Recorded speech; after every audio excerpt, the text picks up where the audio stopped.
ബന്ധങ്ങൾ എന്ന് പറയുന്നത് പല തരത്തിലാണ് അല്ലേ? അതിന് പല പേരിലും നമ്മൾ വിളിക്കാറുണ്ട്. ഹസ്ബൻഡ് വൈഫ് റിലേഷൻഷിപ്പ്, പാരൻസും മക്കളും തമ്മിലുള്ള relationship, friends, brothers and sisters, അങ്ങനെ പല തരത്തിലായി ഈ ബന്ധങ്ങൾ കിടക്കുന്നത് അല്ലേ? അപ്പോൾ ഇവിടെ ഈ ബന്ധങ്ങൾ സ്ട്രോങ് ആവാൻ പലരും തെറ്റിദ്ധരിക്കുന്ന ഒരു കാര്യമാണ്, ഒരു കൊടുക്കൽ വാങ്ങൽ നടന്നാൽ മാത്രമേ ബന്ധങ്ങൾ സ്ട്രോങ് ആവത്തുള്ളൂ, ശക്തമാവത്തുള്ളൂ എന്ന് ചിന്തിക്കുന്ന ഒരുപാട് പേര് ഇന്നും നമുക്ക് ചുറ്റുമുണ്ട്. ആക്ച്വലി ബന്ധങ്ങൾ ഈ സ്ട്രോങ് ആവാൻ വേറെ ഒന്നും കൊടുക്കുകയോ വാങ്ങുകയൊന്നും ചെയ്യേണ്ട. ജസ്റ്റ് 3 കാര്യങ്ങൾ ചെയ്താൽ മതി. 1, ഒരു കോൾ. 2, ഒരു ആശ്വാസവാക്ക്. 3, ഒരു മെൻ്റൽ സപ്പോർട്ട്. That's all.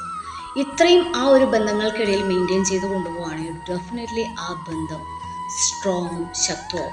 പക്ഷേ ഇന്ന് പലരും മറന്നു പോകുന്ന ഒരു കാര്യവും അത് തന്നെയാണ്. അതുകൊണ്ട് തന്നെയാണ് ഇന്ന് പല ബന്ധങ്ങളും ഇല്ലാതായി പോകുന്നത്.